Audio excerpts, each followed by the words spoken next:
So for today's video, I will be performing aspiration precaution. So first, for the assessment, identify patient using at least two identifiers by asking his or her name and by checking the name tag of the patient. Ensures correct patient complies with the Joint Commission standards and improves patient safety. Then perform hand hygiene, perform nutrition screening.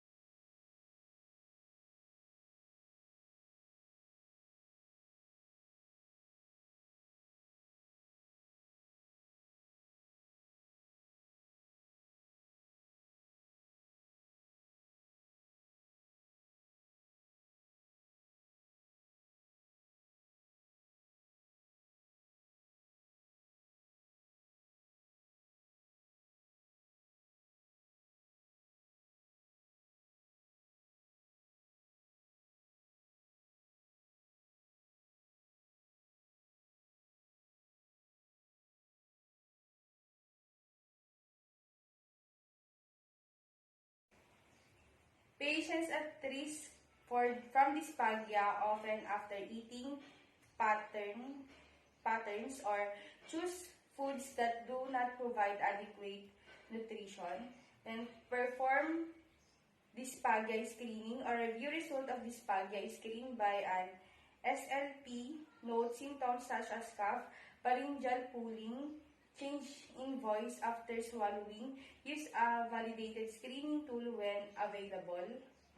Patients' risk for dysphagia include those who have neurological or neuromuscular disease and those who have trauma to our surgical procedure. Then, measure patients' oxygen saturation by using pulse oximeter. Provides baseline to help determine if aspiration develops.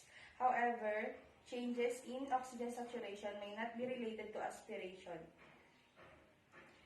Assess mental status, alertness, orientation, ability to follow simple commands. And determines patient's ability to participate in feeding. And observe patient during previous mealtime for signs of dysphagia and allow him or her attempt to feed self. Observe patient eat various consistencies of foods and liquids. Note at end of meal if patient becomes tired. Help detect abnormal eating patterns such as frequent clearing of throat or prolonged eating time. Fatigue increased risk of aspiration. Assess patient's oral cavity. Apply clean gloves as needed for level of hygiene, missing teeth or poorly fitting dentures.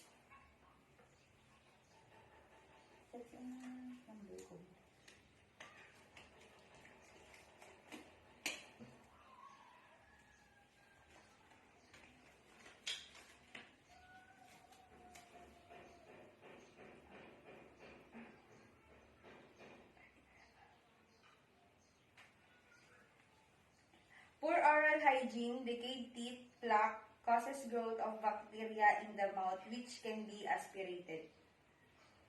Ask patient family caregiver about any difficulties with chewing or swallowing various textures of food. Ma'am, did you have difficulty in swallowing and chewing food? Certain types of food are easier to aspirate than others. Assess patient swallowing reflux before initial feeding by placing fingers on patient's throat at level of larynx and asking patient to swallow saliva. Feel the movement of larynx. Movement of larynx can be palpated.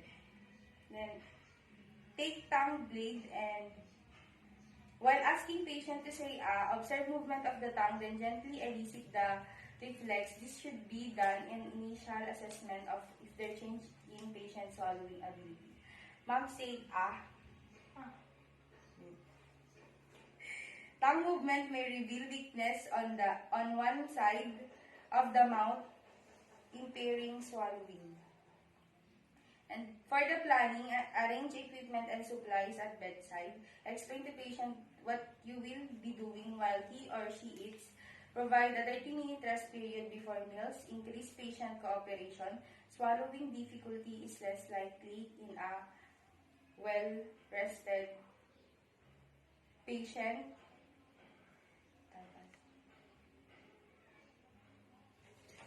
Pasa.